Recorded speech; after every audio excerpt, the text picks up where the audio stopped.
Okay.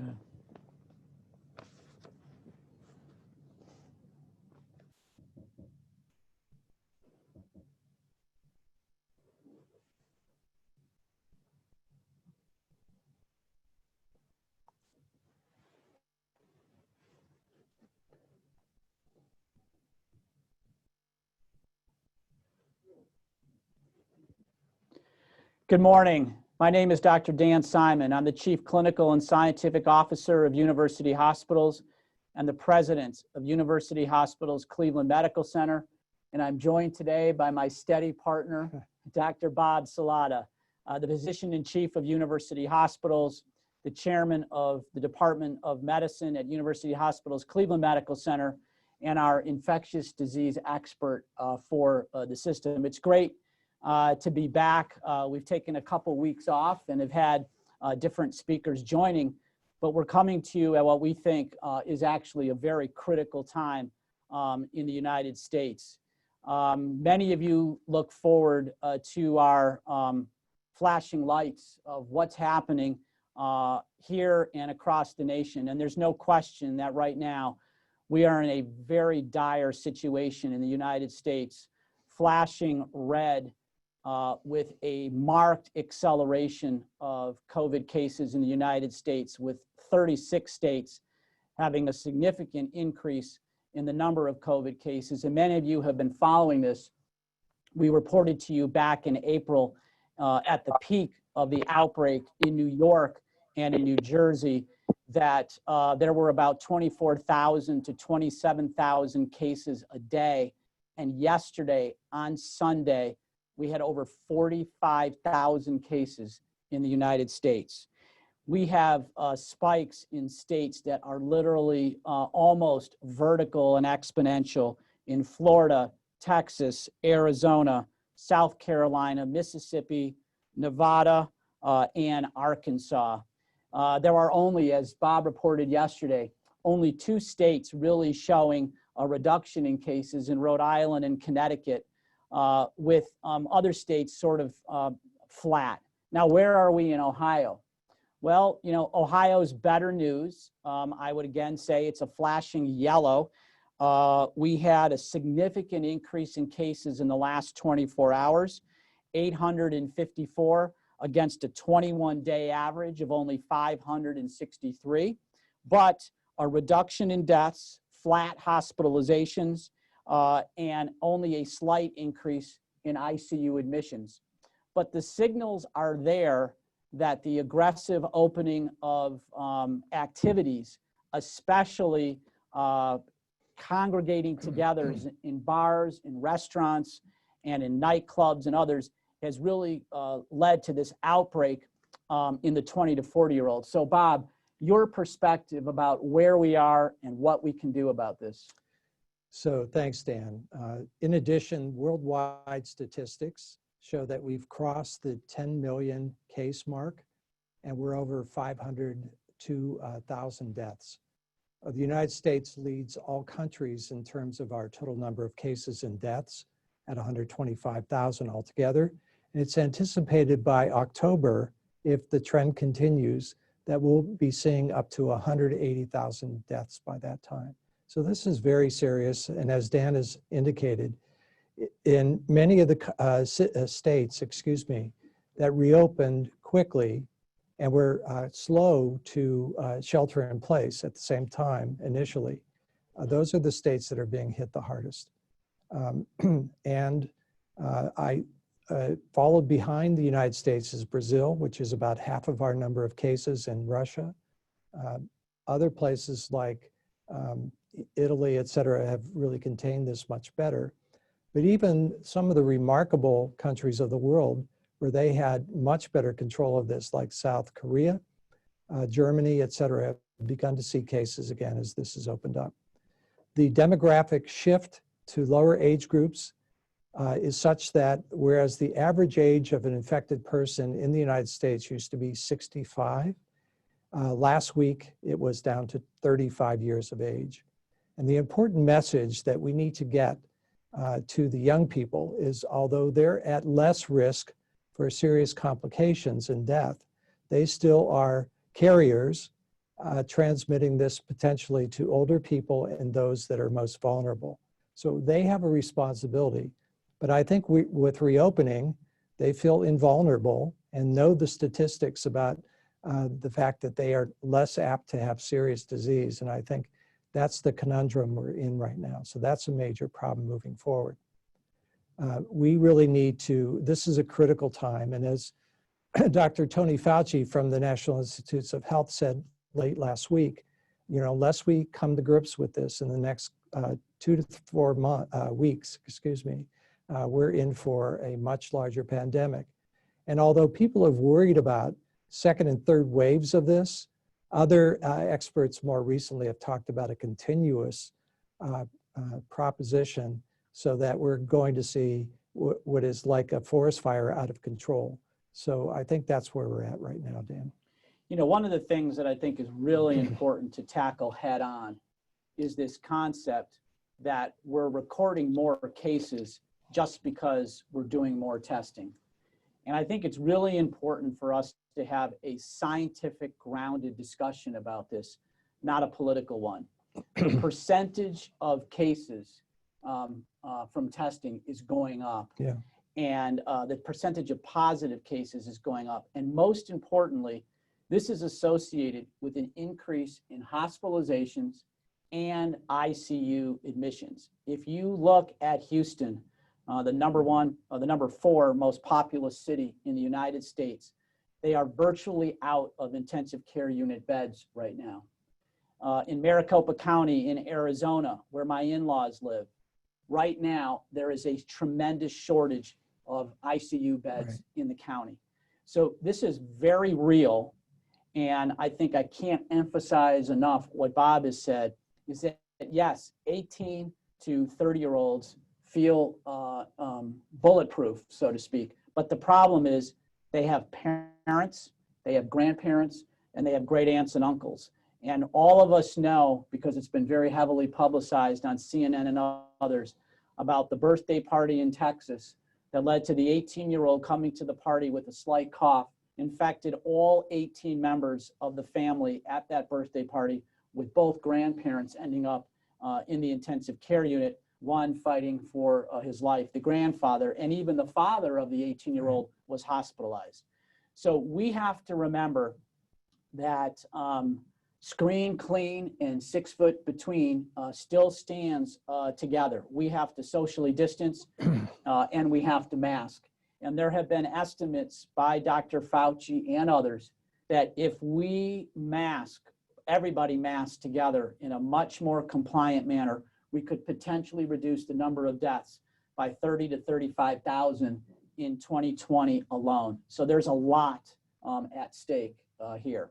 Well, Carly, we must have some questions from the audience. Why don't we start there and we can cover a few number of topics today. We do. So, of course, this upcoming weekend is 4th of July. Yeah. Everyone wanting to get out and celebrate. So what is the safest way to do so? What if you want to have a party with neighbors? What if you want to do a little bit of traveling to see family? What is the safest way you can celebrate this 4th of July? Staying compliant with the infection control measures that Dan has already mentioned is the most important principle. These are the most important principles in staying safe. And that includes masking, even do-it-yourself cloth masks. And we could talk about that later, and we have before. Hand hygiene, washing your hands frequently or using hand gel. And also the distancing is very important. More information came out from a variety of studies since we last spoke to you that verifies that the distancing of 6 feet is really very, very important, given the transmission of this virus through what are called respiratory droplets in that 6 foot radius around an infected individual. And in fact, if both are masked, not only yourself, who many of you are not infected, of course, but those that may be infected and maybe even asymptomatic but shedding virus, this really diminishes your risks substantially. So I think those principles have to be applied. And as a reflection, back to Memorial Day, there was a big increase in cases that we're seeing across the US in the context of parties and things that Dan just spoke about in North Texas, the birthday party, for instance. So I think those are the principles you want to apply. If you can and you're in the vulnerable groups, you should avoid traveling, I think, for now, because it's spiking up again. I think those are the most important issues here. You know, I think the other thing, Carly, which goes without saying, is it's much safer to be outside than it is to be indoors. First of all, outside permits you to space more, more easily, so to speak, with the 6 feet, but also the ventilation is much different from a droplet standpoint than when you're in a contained and enclosed space. So we would say barbecues outside. The quarantining family unit, the family unit that stays together can barbecue together. And if you want to go with family members, we really would recommend that you mask when you're not eating and that your tables are well spaced, because there's no question that talking, if you have a loud family, like a lot of us have, yelling and screaming a little bit, then that's an aerosolizing event. So you got to be a little bit careful. Next question, you touched on it a bit, but if you could expand. My immediate family has been quite careful, including my parents and grandparents. We've only seen them outside until now, but is there a chance that we might be able to visit with them inside? So if you do, because of their own issues, and they may be housebound bound in some cases, I think, again, applying those principles even more stringently, I think, are very important. You could do it outside a window, for instance. That would be another option. That's been done in certain nursing homes where you can visit with your family members outside a window, and that provides another barrier. But I think in all, being outside is better, especially if they can get out too. And maintaining those principles and practices of infectious diseases, no matter where you're at, both indoors or outdoors, is very important in terms of this issue. We have another one. Many viruses like the flu lessen during the summer. There's a flu season. Why is that not the case with COVID-19? That's a great question. And that had been speculated about at the very beginning of this outbreak, but it's not happened. And I would only say a few things. One is, because the entire world's population is susceptible, that's an important concept here in terms of transmission. Secondly, at the same time we are seeing virus in the winter season, COVID, it was also occurring in areas of the world where in equatorial areas, and that's become a big problem, for instance, in Africa now, sub-Saharan Africa, and even Australia and New Zealand, who were experiencing their summertime, so to speak, when we were faced with the wintertime here. So I think this, it has been shown in the laboratory that this virus does decay or is affected by higher temperatures. And that remains to be seen the rest of the summer. But right now it shows no sign of letting up. And I think we need to keep that in mind. It's very important to point out that it's about 110 degrees in Maricopa County, Phoenix, Arizona right now. And their highest spike is now. So this notion that the sun and heat is going to kill the virus has been completely debunked. Yeah. Can you clarify a little bit about when we should be masking outside? Is it necessary at these barbecues? Well, I think that's a great question. There's no question that if you're walking outside alone or with your family member, there probably is not a need to mask because unless you're walking in a very crowded environment, it's very, very low risk. However, if you are outside and you're at a family barbecue with people who are not in your immediate family, the recommendation would be 6 feet and masking when you're not eating.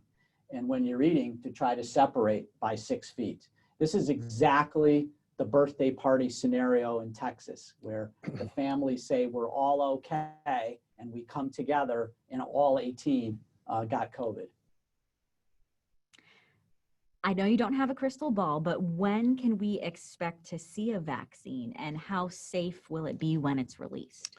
So at the moment, there are over 100 vaccine products being studied from all over the world. The ones that are moving along the fastest include 3. One is from the University of Oxford, and we have a very special relationship with them. And they have a vaccine that's now entering into the last phase of testing called phase 3. And they really expect, if things go according to their schedule, that there'll be vaccine available by September, October. And the US has invested with the pharmaceutical company AstraZeneca, who's handling the UK Oxford vaccine, over $100 million so that we'll have access to at least 100 million doses. But the size of the US is 350,000, close to it. So we need more. And we still don't know how effective this and other vaccines will be, but at least in preliminary studies, that vaccine does promote a good antibody response, which seems to produce antibodies that are neutralizing to the virus in the laboratory. And in monkey studies, it seems to be very protective. So I think that's important. Dr. Fauci has recently speculated that any given vaccine may be only on the order of 70 to 75% protective. And if that be the case, we're going to need multiple strategies, including treatment for those that have breakthrough disease. The other vaccine that's moving quickly is one that's sponsored by the National Institutes of Health through a US company in Cambridge, Mass, called Moderna. And that is also going to enter into phase 3 testing soon. Our group will be involved in doing those vaccine trials here. And the last vaccine, there are several others, but is from the giant pharmaceutical company Pfizer. And we're going to be undertaking phase 3 trials. The latter two are going to enroll over 30,000 each. So that's quite a few number of people, but you need those kinds of numbers to really assess efficacy of the vaccine. But so far, so good in terms of that. The latter two vaccines probably will be available by the end of this calendar year, if not into the first quarter of 2021. But I think we'll have multiple vaccines to rely upon, and that's good news for all of us.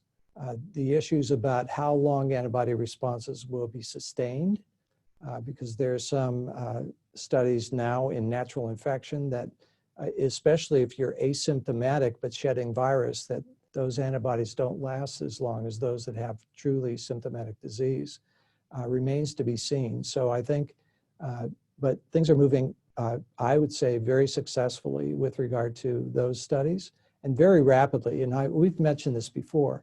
I've never seen anything move so rapidly with regard to especially vaccine-related studies in an outbreak ever before in the history of vaccine development. So it's quite remarkable. You know, I think it's really a wonderful example of worldwide and global collaboration. The Serum Institute of India, which is a big producer of vaccines, has been contracted by AstraZeneca. And AstraZeneca does have a plan for 2 billion doses of the vaccine by the end of the year. But again, there are nearly 7.5 to 8 billion people in the world. So one of the questions that comes up, Carly, is who gets the vaccine? And that's something that, of course, is going to be based on risk. So high-risk groups will get the vaccine first. The elderly, those with heart disease, lung disease, diabetes. Now, of course, we know that one of the biggest risk factors is actually obesity. And that obesity BMI has been reduced down to 30 from 40. So that's in Ohio, that's kind of moderate obesity in the population that's actually hitting. Of course, the other group that we've learned a lot about in the last few weeks that we haven't talked about before is that of pregnant women. Pregnant women are relatively immunosuppressed by virtue of having a newborn, and their risk of hospitalization is increased 5-fold compared to non-pregnant women. Their risk of requiring an ICU admission and a ventilator is increased about 1.7 to 2-fold.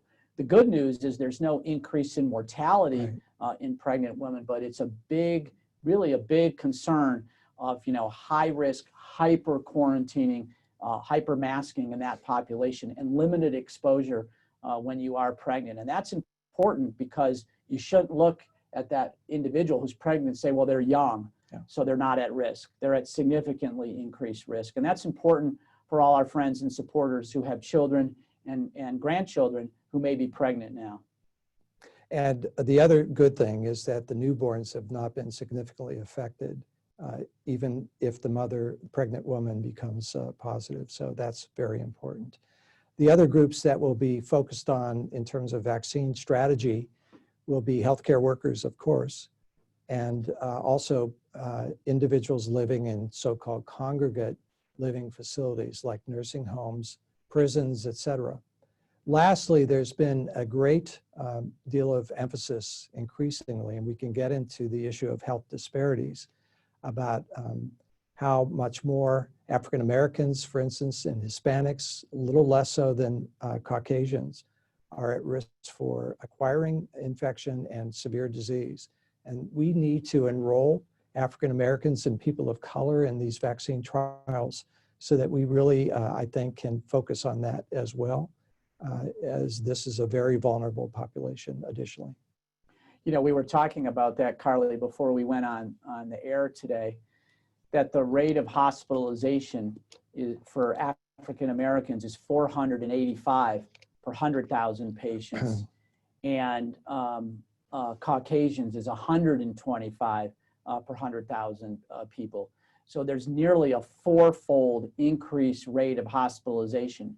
And, you know, we can speculate what the cause, whether it's delayed presentation, whether it's a higher prevalence of uncontrolled high blood pressure, more type 2 diabetes, or possibly obesity. But it raises a lot of very interesting questions about one of the things we think about are the pathogenesis pathway, the receptor for the virus, other things that are important for the virus to cause disease. Is there a predisposition because of some genetic differences? And we don't know that yet. But one thing that we all have to be concerned about is that the African American population has a greater rate of hospitalization, greater rates of ICU care needed, and also higher mortality rates. So it's something that we're really very concerned about. Once we do get a vaccine, is it over? Is it like measles, mumps, rubella? We don't know anyone who has COVID-19, or is COVID-19 here to stay and it'll be more like the flu and we'll have to get our vaccines and be careful? I'll start, but I'm sure Dan will have comments as well. Probably one of the most immunogenic vaccines we have is the measles vaccine. Well over 98% of people who receive it develop a good antibody response and thereafter are protected. But there's concern, if I could just divert for a second, in terms of the fact that with COVID in play, many have neglected their usual care, and that applies to heart attacks, strokes, and a number of other issues. But in the pediatric world, there's been delays in administering the usual vaccines to these children. And I think that could come back to be an additional burden as we move forward. We know what happened in the US and other countries last year regarding measles outbreaks. And there are a number of anti-vaxxers out there that are popping up now, including the COVID vaccine. So I think there's still going to be an issue. In a couple surveys recently, about a third of Americans say they are not going to receive the COVID vaccine once available. So that we'll keep that in mind. I do also want to mention that there have been many changes in the virus as this has developed over time, at least 40 so-called mutations. None of these have really had an impact clinically for the most part, but will they have an impact on antibody response to a vaccine? And therefore we'll need that to be given again in the future. So we don't know that yet. And even Dr. Fauci, as I just mentioned, anticipates a 70 to 75% good response to these vaccines in general. That's not like measles where it's, as I said, 98% plus. And the other thing that's coming up, which is very important to stress, is that we think this is going to last into the next winter time, the so-called respiratory virus syndrome and time period. And influenza is going to be upon us, as it is every single season. And I think that even makes it more important for people to receive their influenza vaccines for this coming season. Now, unfortunately, we haven't always guessed right which influenza strains to include in the vaccine. And last year's vaccine was maybe for one of the strains, particularly only about 40% effective.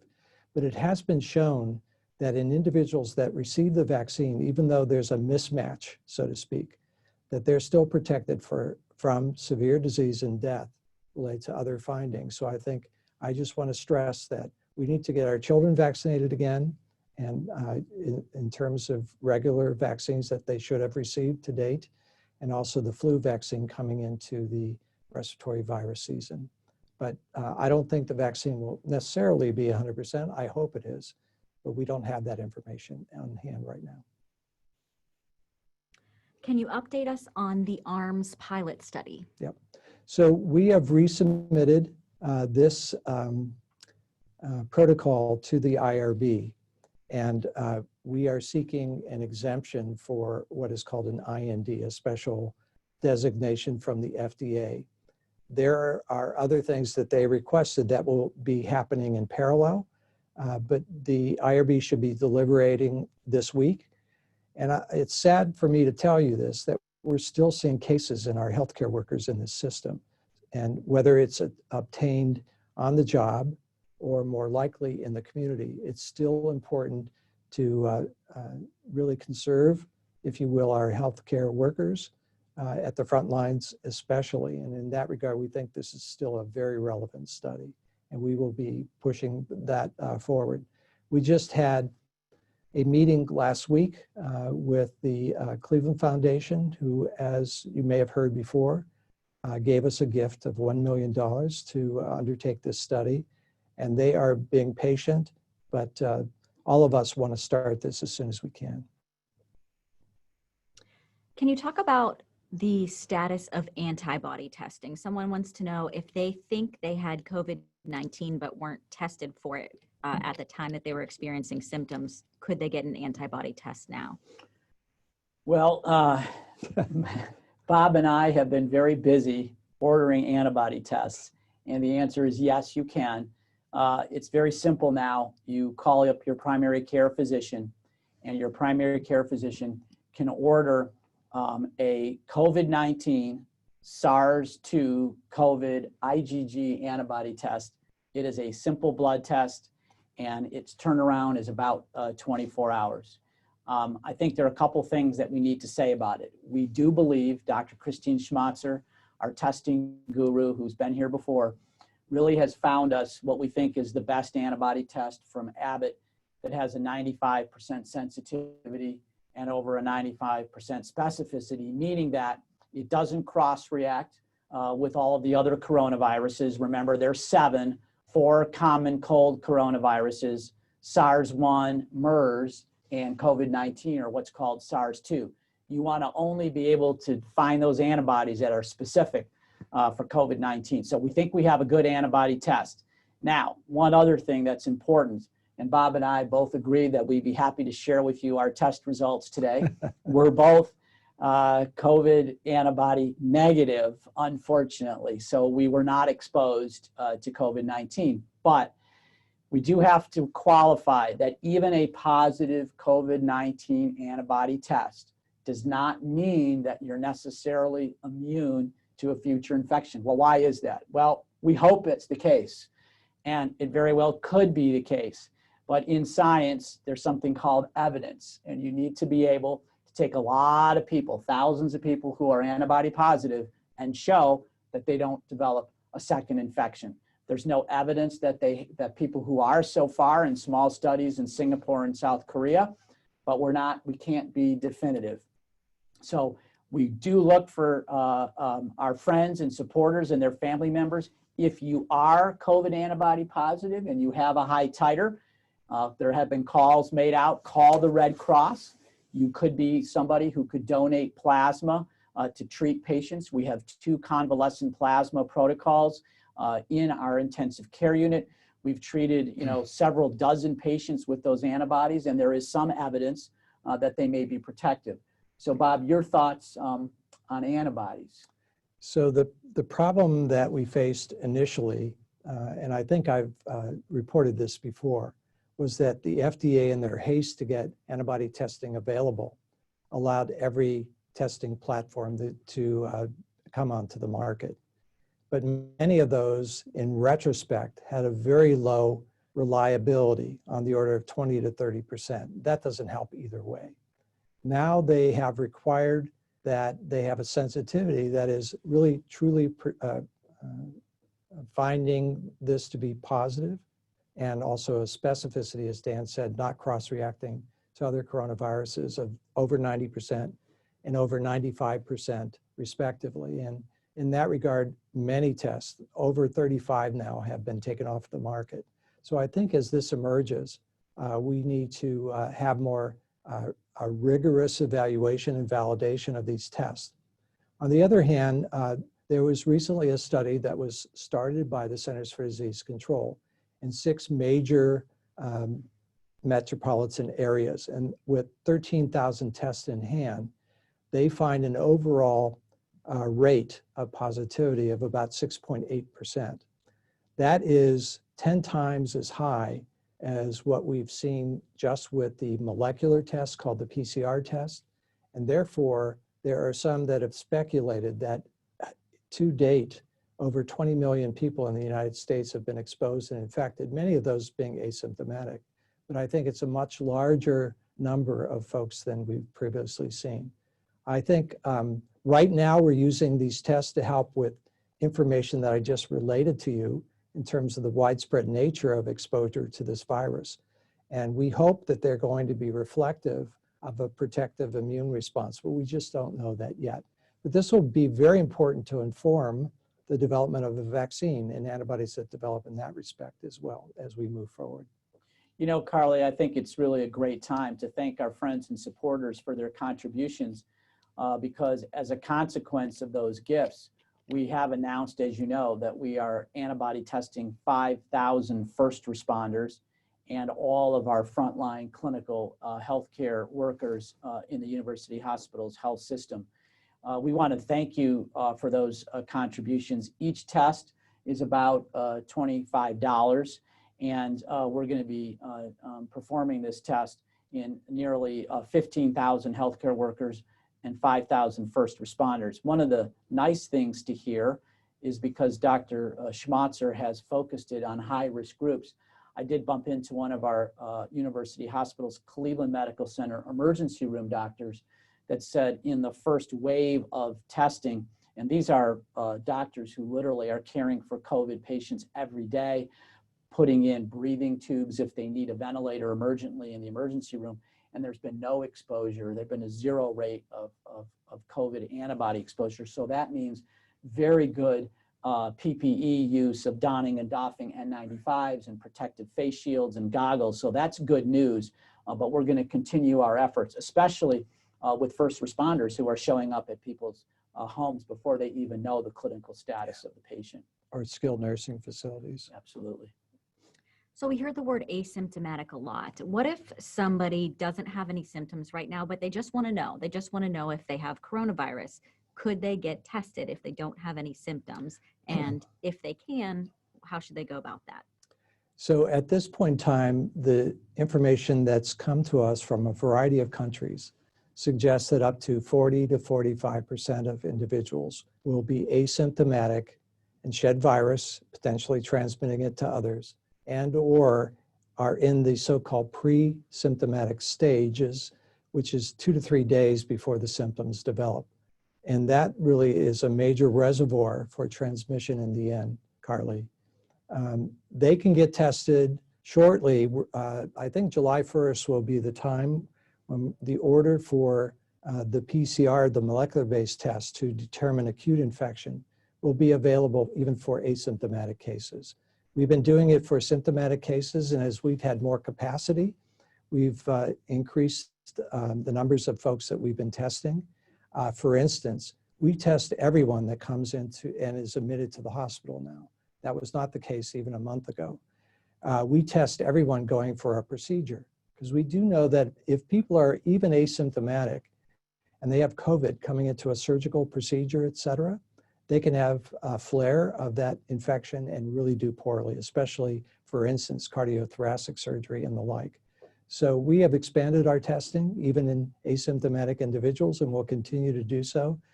Again, kudos to our colleague, Christine Schmatzer, for we now are using 3 different platforms for doing the molecular test.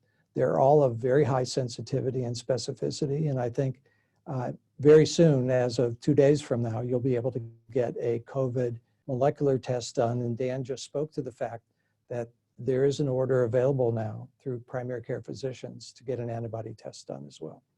So Carly, just a couple things though, because I want people to have the right message about the likelihood of that test being positive.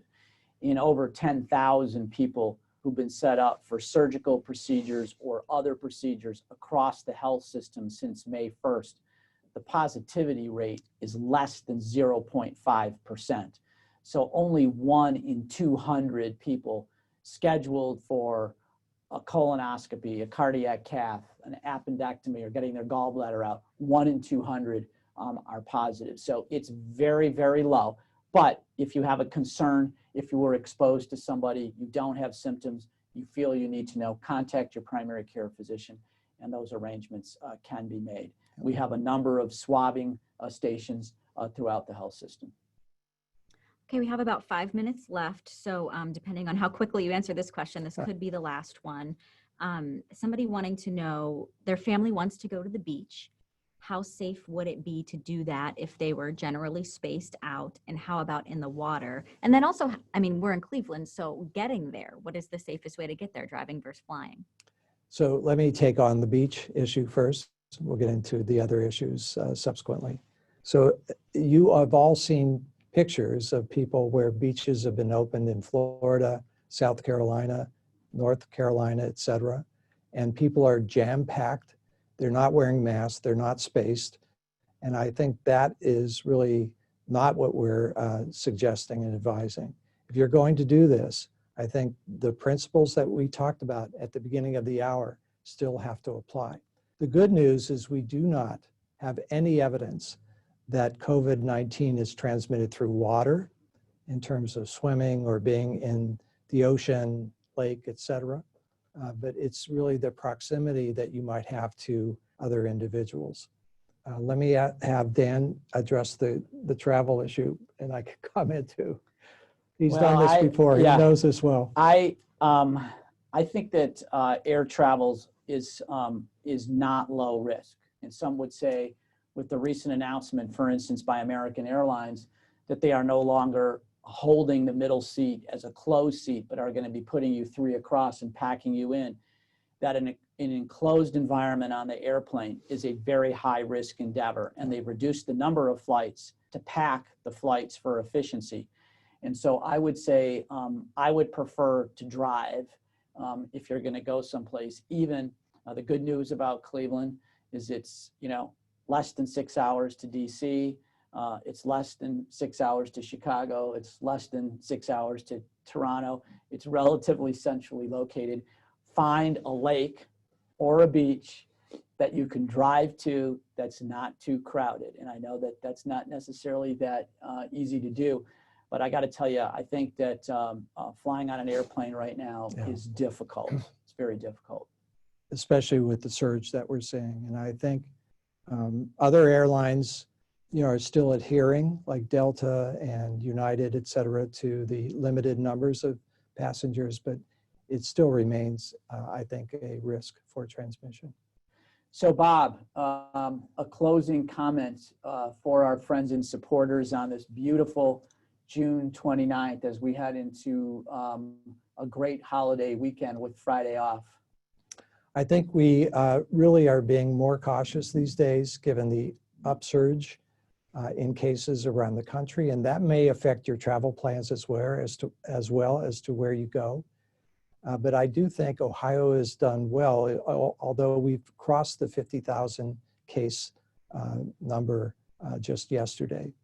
And I think in that regard, still practicing those safe measures that we have applied and have advised are in your best interest.